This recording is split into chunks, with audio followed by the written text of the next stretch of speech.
Hey, what is going on, guys? It's DK. Back at you with another video here. Today, I'm going to 3-game NBA main slate on Monday. A couple of things before I get in the video. If you're new to the channel, my name's DK. I make daily videos talking about NBA, NFL, and XFL daily fantasy sports. I'm also here to announce the winner to the weekly $20 PayPal giveaway. Winner is Peter Dobush. Congrats. Either hit me up in the YouTube comment section or on Twitter. I can make sure to get you that $20 PayPal. So how this giveaway works is to be entered, all you have to do is leave a like and a comment in the video. That's one entry in the giveaway. Max one comment below the video. So it starts with this video right here. We'll go throughout the week. We'll end my Monday NBA video at the end of the week. So however many videos I've uploaded for the week, you can end the giveaway that many times. If I have 10 videos uploaded for the week, you can end the giveaway 10 times. And again, the winner receives $20 PayPal for myself. With that out of the way, let's jump in the video. So first, look back at my lineup here from Sunday slate.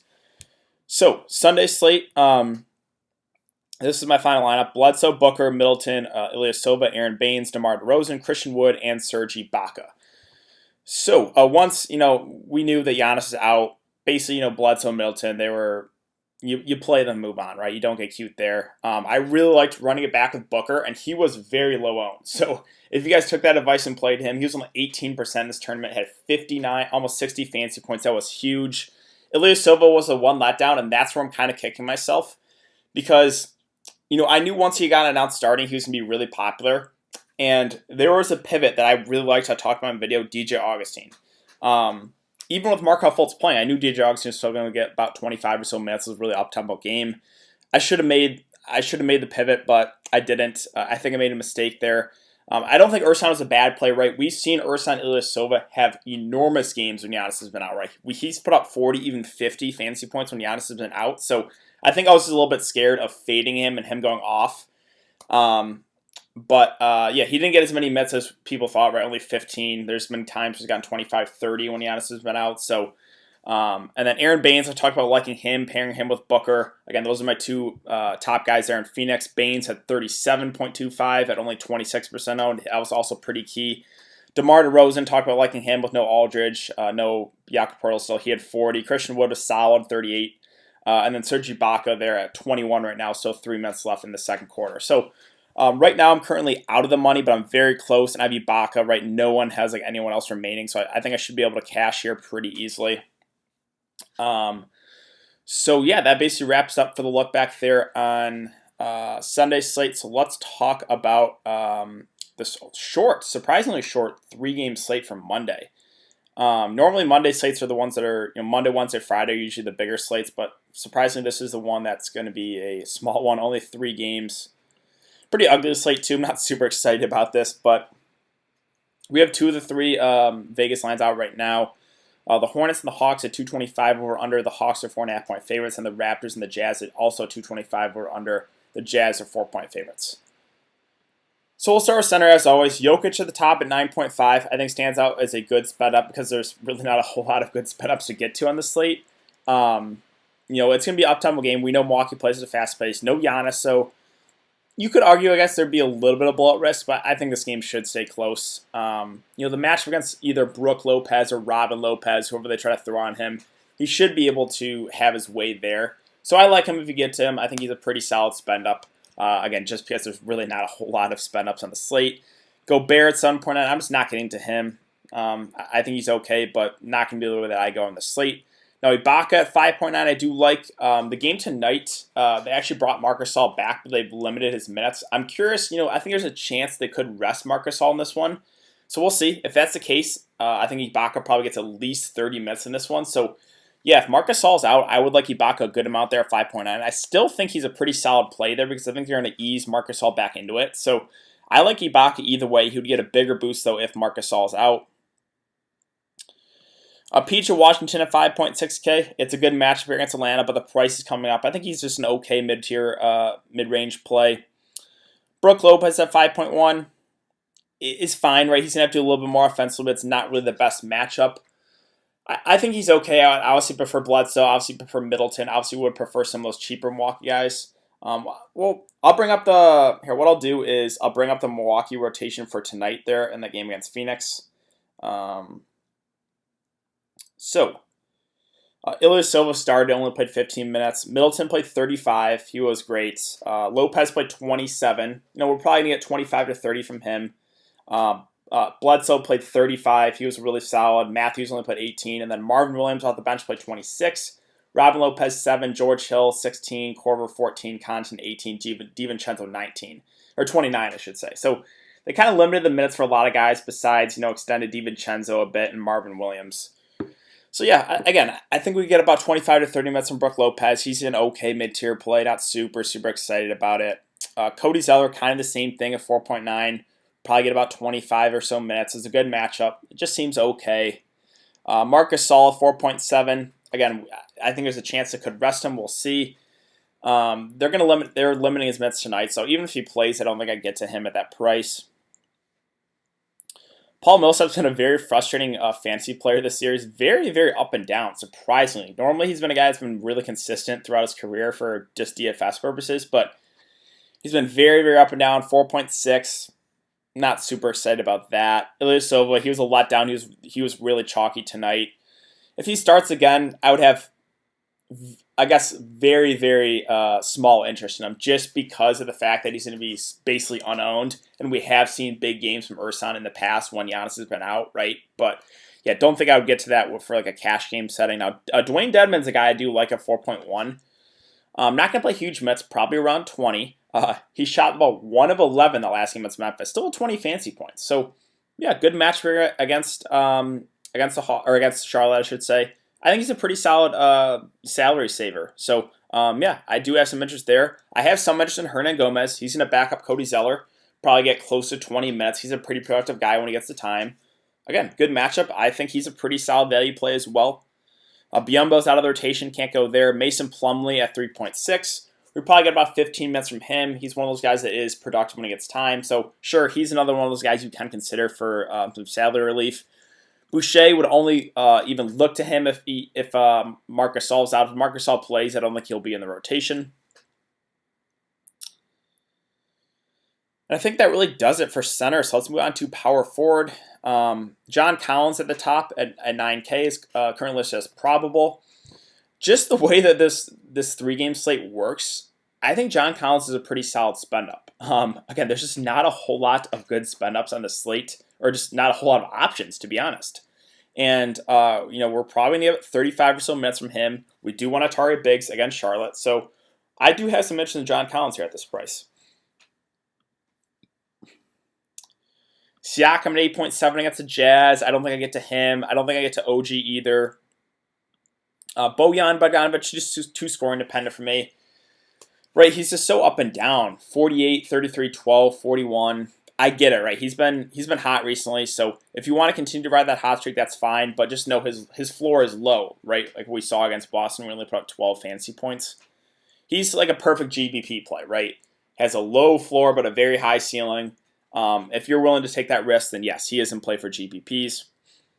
Again, Washington and Bridge is kind of the same place for me. They're fine in the mid-range. They probably get 25 to 30 or so minutes. It's a good matchup. I'm just not overly excited about it. Let's see. Marvin Williams is too expensive there, 5K.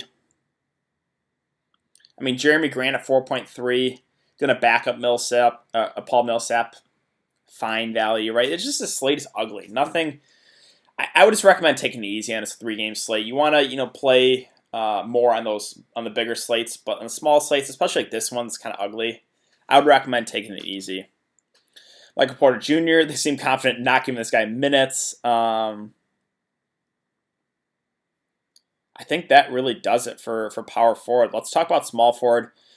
Yeah, so Middleton and Bledsoe, I'll be playing them once again. I know the prices both went up. I know it's not really the best matchup, but without Giannis, their upside is through the roof. So yeah, I will be playing both Bledsoe and Middleton once again. Their prices are not up enough. Norman Powell at 6.8. Don't think I get to him. I think you could only consider him if Fred VanVleet is out. If Fred VanVleet plays, I would have basically no interest in Norman Powell. Will Barton at 6K. The minutes have been ticking up, which is good to see, right? 35, 34, and 37 minutes. We know Milwaukee plays at a fast pace, so I think Will Barton's a pretty solid play here at this price. You could run a nice little game stack, right? If you wanted to obviously play Bledsoe, Middleton, run it back with like Jokic and Barton. I think that's a pretty solid way to go about the slate. And that's the one game we're missing right now, but I think that's going to be a pretty high over-under. I know Denver plays slow, but Milwaukee plays really fast. So I'm assuming that's going to be, I don't know, 225, 230. Let's see. Kevin Huerter at 5.8 with, everyone healthy. Just never really stands out to me. I think he's fine at that price. Cody Martin at 4.5. I mean, we're going to get about 30 minutes or so from him. Not a very, very high productive guy, but it's a good matchup. So I think he's okay. I would prefer probably getting to, the guards here on Charlotte, or maybe even Cody Zeller. I think has a little bit higher of a floor, but Martin's fine too. Let's see. Other options here. Caleb Martin, his minutes are down, and then we can get to him. Now, Pat Connaughton's a guy I have some interest in at 3.1. Didn't play as many minutes as I thought he would tonight. I think he got below 20. But at this price, I do have some interest. Basically, the flat min. He's a guy that is, he's pretty productive when he gets the time. He fills up the stat sheet. So I do have some interest in Pat Connaughton as a salary saver there. I think that does it for small forward. Shooting guard, Donovan Mitchell at 7.5. I'm just not overly excited about this. I think I would prefer getting to Mike Conley on the same team for like $2,000 less. Rozier, him, and Devontae Graham, I do like. It's a really good matchup. I know he's been a little bit up and down, but this is a game where we could see an upside game from both those guys. So both the Charlotte guards with Rozier and Devontae Graham, I do like a good amount here on the slate. Fred VanVleet, again, he's questionable. He missed the game tonight. If he comes back, that would completely take Norman Powell out of play. If he comes back and it's not going to be limited, I would have some interest in him. But yeah, we got to keep an eye on that news. Let's see. DiVincenzo, 4.8. He came off the bench, played about 28 minutes. I think he's a pretty solid cheap option here on the slate with no Giannis, right? That's just so much usage to go around. Let's see. Is Cam Reddish already ruled out? Won't play Saturday's game against the Grizzlies. So there's a chance he could miss this game as well. We got to keep an eye on that. Jeff Teague is also questionable. So, I mean, that could make some of those really cheap Atlanta guys more viable, right? I guess we'll get to Atlanta at the end. We'll talk about that. All right, let's move on to point guard. Trae Young at the top at 10.3. Back-to-back really bad games from him. So I think that's going to really lower the ownership, but I think he's still playable for GPPs. If I was playing a cash game setting, which I wouldn't recommend on a small slate, I don't think I would get to him. But yeah, I think you got to have some interest in him just because his ceiling is so high, right? He can put up 60, 70 fantasy points every single night, so he's definitely in play as a spend up. Lowry at 8.4. This Toronto-Utah game is just not very appealing to me. I think he's fine, but probably not the way that I go on this one. Jamal Murray at 7K. The downside of him is he is very scoring dependent, but I still think he's a guy that, right, he has that 40, even 50 fantasy point upside in him. So definitely in play for GPPs. Again, this one should be played at a pretty fast pace. So, yeah, I do have some interest there in Jamal Murray. Again, I already talked about liking Rozier. I like Devontae Graham as well. I think you can play both these guys if you want to together. Just because they're both reasonably priced, right? They're both going to play about 35 or so minutes in a really good matchup. So I do have interest in both those Charlotte guards. I think they're both pretty solid plays. Obviously, I love Bledsoe here, 5.7. He's way too cheap with no Giannis Antetokounmpo. I think you play Bledsoe, you play Middleton, and then you fill all the other 6 spots to your liking, right? But yeah, I would not fade Bledsoe or Middleton on this one. I do like Mike Conley a good amount of 5.3. He's probably my favorite Utah player. We're going to get about 30, maybe 35 minutes at most from him. But, at this price right now, I think he's a pretty good option. Let's see. George Hill got limited, but was dealing with a groin injury. Maybe they extend him a little bit more in this game. I have some interest, not a whole lot. All right, let's talk about Atlanta here just because they're dealing with a couple injuries as well. Then I can get out of here. So, still no Capella.